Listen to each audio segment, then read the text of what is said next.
Hai semuanya, perkenalkan kami dari kelompok 1 ingin mempresentasikan tentang siklus pendapatan, yaitu penjualan dan penerimaan kas.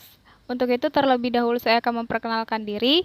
Perkenalkan, nama saya Liza Oktaviani Sipahutar dengan NIM 19662201115 dan rekan saya yaitu Yulita Mila Indriani Simamora. Oke, langsung saja kita ke materi yang pertama, yaitu siklus pendapatan. Siklus pendapatan atau revenue cycle adalah serangkaian aktivitas bisnis dan operasi pemrosesan informasi terkait yang terus-menerus dengan menyediakan barang dan jasa kepada pelanggan dan menerima kas sebagai pembayaran atas penjualan tersebut.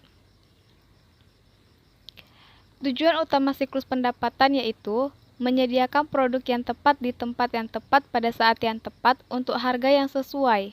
Keputusannya adalah, yang pertama, sampai sejauh mana produk dapat dan harus disesuaikan dengan kebutuhan dan keinginan pelanggan individu. Yang kedua, seberapa banyak persediaan yang harus dimiliki dan di mana persediaan tersebut harus ditempatkan. Yang ketiga, bagaimana seharusnya barang dagangan dikirim ke pelanggan. Haruskah perusahaan menjalankan fungsi pengiriman sendiri atau mengalihdayakan atau outsourcing ke pihak ketiga yang berspesialisasi dalam bidang logistik? Yang keempat, berapa harga optimal untuk setiap produk atau jasa? Yang kelima, haruskah kredit diperpanjang untuk pelanggan? Jika demikian, persyaratan kredit apa saja yang seharusnya ditawarkan? Seberapa banyak kredit yang dapat diperpanjang untuk setiap pelanggan? Dan yang terakhir, bagaimana pembayaran pelanggan dapat diproses untuk memaksimalkan arus kas? Selanjutnya yaitu siklus pendapatan. Siklus pendapatan terbagi menjadi 4, yaitu entry pesanan penjualan, yang kedua pengiriman, yang ketiga penagihan kas, dan yang terakhir penerimaan kas. Entry pesanan penjualan, langkah-langkahnya adalah mengambil pesanan pelanggan. Salah satu cara untuk melakukannya adalah membuat para pelanggan melengkapi sebuah formulir dalam situs perusahaan tersebut. Cara lain bagi pelanggan adalah menggunakan Electronic Data Interchange atau EDI untuk mengirimkan pesanan secara elektronik dalam format yang kompatibel dengan sistem pemrosesan pesanan penjualan perusahaan. Langkah kedua adalah persetujuan kredit. Sebagian besar penjualan bisnis ke bisnis dibuat secara kredit. Batas kredit atau kredit limit adalah saldo rekening maksimum yang diizinkan manajemen untuk seorang pelanggan berdasarkan sejarah kredit masa lalunya dan kemampuan untuk membayar. Jadi, untuk pelanggan yang sudah ada, persetujuan kredit hanya melibatkan pengecekan file induk pelanggan untuk memverifikasi adanya rekening, mengidentifikasi batas kredit pelanggan, memverifikasi bahwa jumlah dari pesanan plus saldo rekening terbaru tidak melebihi batasnya. Langkah ketiga adalah mengecek ketersediaan persediaan. Selain mengecek kredit seorang pelanggan, tenaga penjualan juga perlu menentukan apakah persediaan cukup tersedia untuk mengisi pesanan, sehingga para pelanggan dapat mengetahui tanggal pengiriman yang diharapkan. Dan langkah terakhir adalah merespon permintaan pelanggan. Layanan pelanggan sangat penting, sehingga banyak perusahaan menggunakan paket perangkat lunak khusus, disebut sistem manajemen hubungan pelanggan atau Customer Relationship Management System atau CRM. Untuk mendukung proses penting ini, sistem CRM membantu organisasi menjelaskan informasi mengenai para pelanggan untuk memfasilitasi layanan yang lebih efisien dan lebih personal. Selanjutnya akan dilanjutkan oleh rekan saya Yulita Mila Indriani Simamora. Baiklah, saya akan melanjutkan materi selanjutnya, tapi terlebih dahulu saya akan memperkenalkan diri saya. Perkenalkan, nama saya Yulita Mila Indriani Simamora dengan NIM 1962201109. Materi selanjutnya yaitu pengiriman. Aktivitas dasar kedua dalam siklus pendapatan adalah mengisi pesanan pelanggan dan mengirimkan barang yang diminta. Proses ini terdiri atas dua langkah. Yang pertama, memilih dan mengepak pesanan, dan yang kedua, mengirimkan pesanan. Departemen gudang dan pengiriman menjalankan aktivitas-aktivitas ini secara berurutan.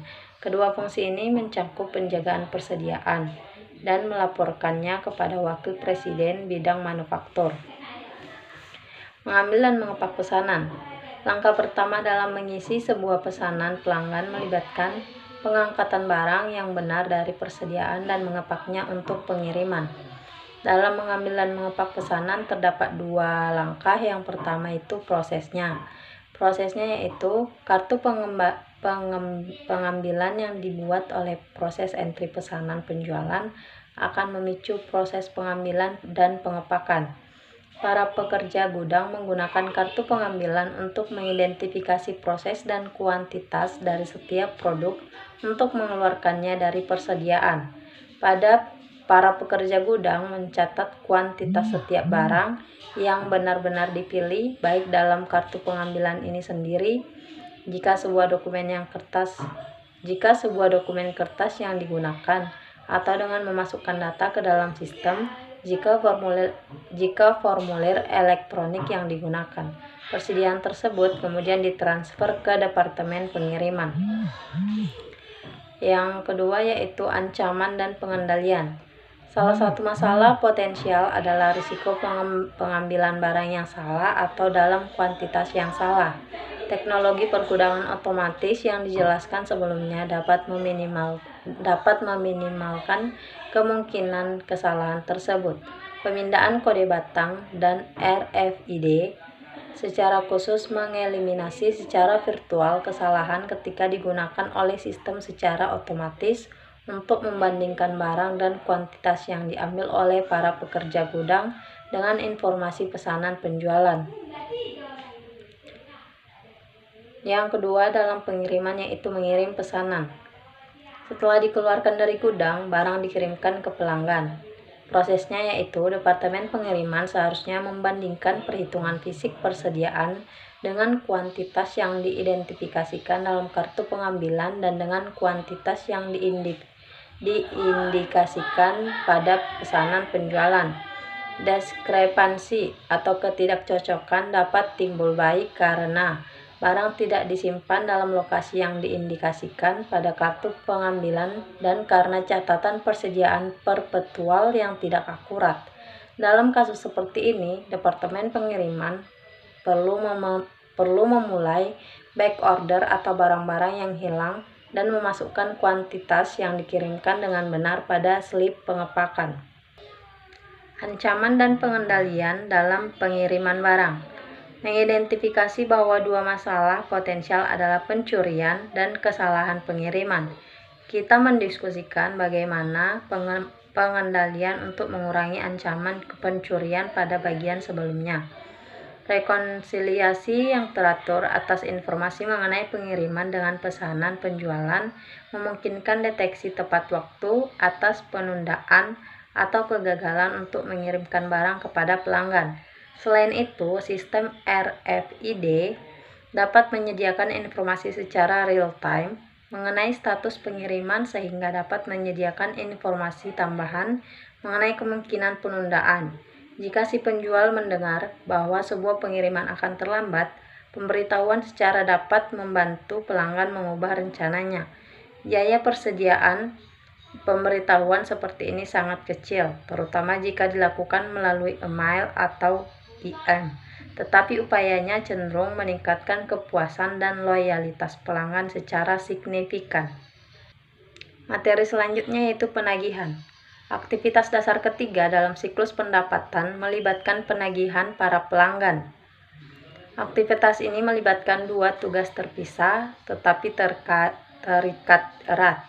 Menagih faktur dan mempengaruhi piutang yang dijalankan oleh dua unit terpisah dalam departemen akuntansi. Yang pertama, penagihan faktur. Penagihan yang akurat dan tepat waktu untuk barang yang dikirim sangat penting. Aktivitas yang terlibat hanyalah sebuah informasi yang memproses aktivitas yang mengemas ulang. Prosesnya yaitu dokumen dasar yang dibuat dalam proses penagihan adalah faktur penjualan atau sales invoice yang memberitahu pelanggan mengenai jumlah yang harus dibayar dan kemana harus mengirimkan pembayaran. Seperti kebanyakan perusahaan, AOE masih mencetak faktur kertas yang dikirim ke banyak pelanggan yang lebih kecil. Para pelanggan yang lebih besar meskipun demikian menerima faktur melalui EDI. EDI tidak hanya mengeliminasi biaya cetak dan kirim, tetapi juga tenaga kerja yang terlibat dalam menjalankan pekerjaan tersebut. Bagi perusahaan yang menghasilkan ratusan ribu faktur penjualan setiap tahun, menghemat bahkan hanya beberapa detik per faktur dapat menghasilkan pengurangan biaya yang signifikan. Faktur EDI dan pembayaran tagihan juga memberi manfaat bagi pelanggan dengan mengurangi waktu dan biaya yang harus meningkatkan kepuasan loyalitas. Ancaman dan pengendalian. Salah satu ancaman yang terkait dengan proses penagihan faktur adalah kegagalan untuk menagih pelanggan, menyebabkan kerugian aset dan data yang salah mengenai penjualan, persediaan, dan pemisahan fungsi pengiriman dan penagihan. Mengurangi risiko ini terjadi dengan sengaja. Jika tidak, seorang pegawai yang melakukan kedua fungsi ini dapat mengirimkan barang ke teman tanpa menagihnya. Untuk mengurangi risiko dari kegagalan yang tidak disengaja untuk menagih, sistem ERP perlu dikonfigurasikan secara teratur untuk membandingkan pesanan penjualan, kartu pengambilan, dan dokumen pengiriman dengan faktur penjualan untuk menghasilkan laporan pengiriman yang fakturnya belum dibuat. Manajemen perlu meninjau secara teratur laporan tersebut dan mengambil tindakan korektif dalam sistem berbasis kertas, memberi nomor sebelumnya pada seluruh dokumen, dan akuntansi secara periodik atas dokumen-dokumen tersebut untuk mengidentifikasi pengirim yang belum ditagih fakturnya.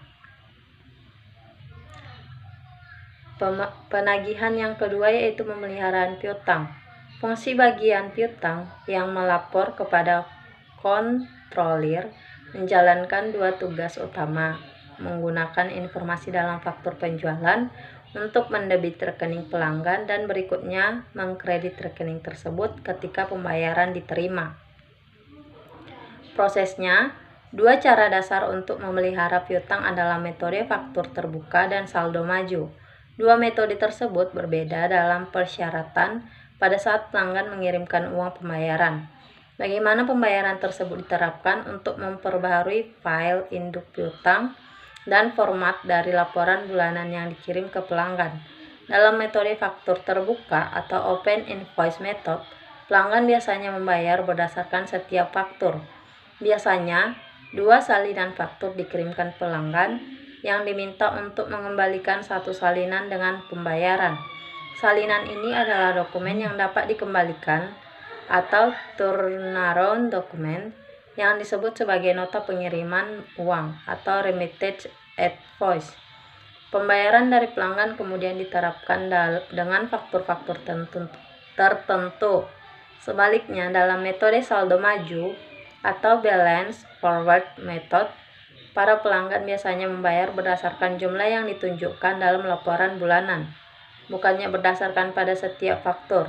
Laporan bulanan atau monthly statement mencantumkan seluruh transaksi termasuk penjualan dan pembayaran yang terjadi selama sebulan yang lalu dan informasi atas saldo piutang terakhir pelanggan.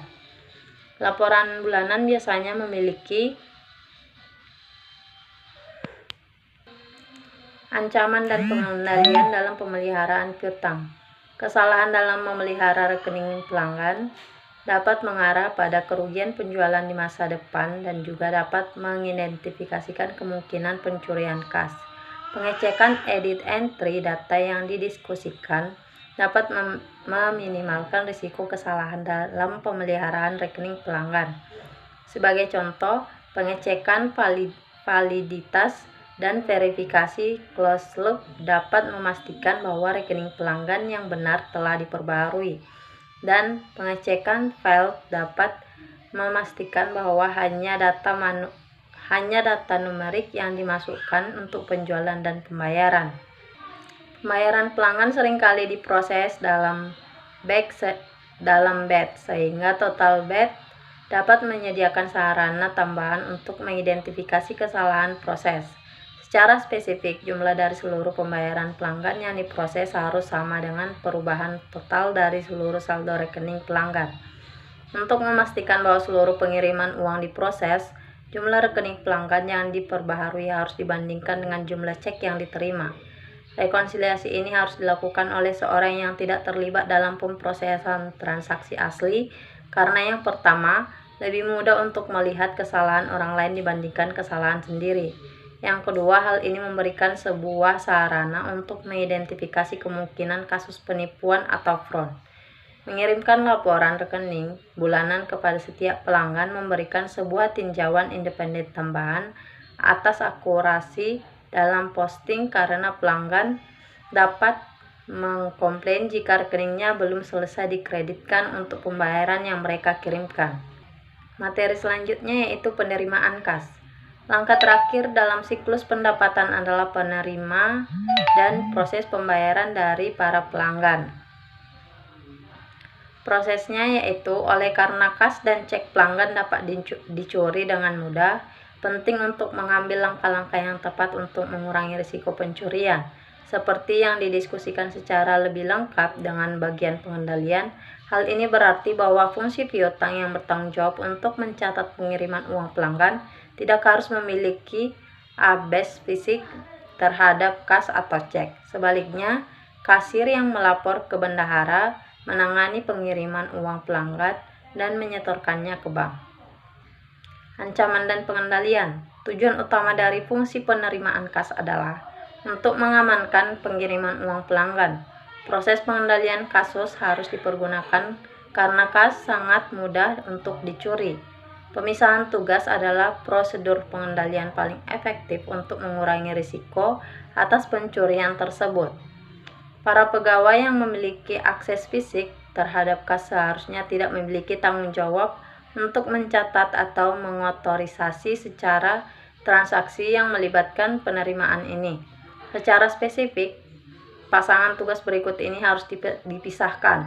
Yang pertama, menangani kas atau cek dan memposting pengiriman uang ke rekening pelanggan.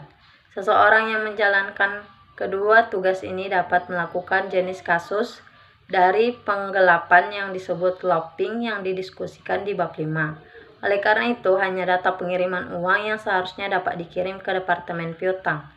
Dengan pembayaran pelanggan dikirimkan ke kasir, pengaturan seperti ini menetapkan dua pengecekan pengendalian yang sama-sama independen. Pertama, total kredit pada piutang yang dicatat oleh Departemen Akuntansi harus sama dengan total debit pada kas yang menunjukkan jumlah yang disetor kasir. Yang kedua, salinan atas dasar pengiriman uang yang dikirimkan ke Departemen Audit Internal dapat diperbandingkan dengan slip setoran yang divalidasi dan laporan bank untuk memverifikasi bahwa seluruh pengecekan organisasi yang diterima disetorkan. Terakhir, laporan bulanan yang dikirimkan ke pelanggan memberikan laporan pengendalian lainnya, karena pelanggan akan memperhatikan kegagalan untuk mengkredit rekening mereka dengan benar pada pembayaran yang dikirimkan. Yang kedua yaitu menangani kas atau cek dan mengotorisasi memo kredit. Seseorang yang menjalankan kedua tugas ini dapat menyamarkan pencurian kas dengan membuat sebuah memo kredit yang sama dengan jumlah yang dicuri. Yang ketiga yaitu menangani kas atau cek dan merekonsiliasi laporan bank. Sebuah pengendalian detektif yang penting adalah rekonsiliasi atas laporan rekening bank dengan saldo kas yang dicatat dalam sistem informasi perusahaan.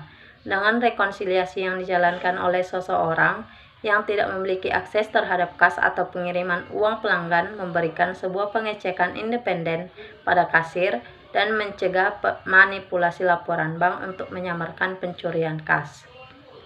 Baiklah, sekian materi dari kami. Jika ada pertanyaan, kita bisa sambung lagi. Terima kasih.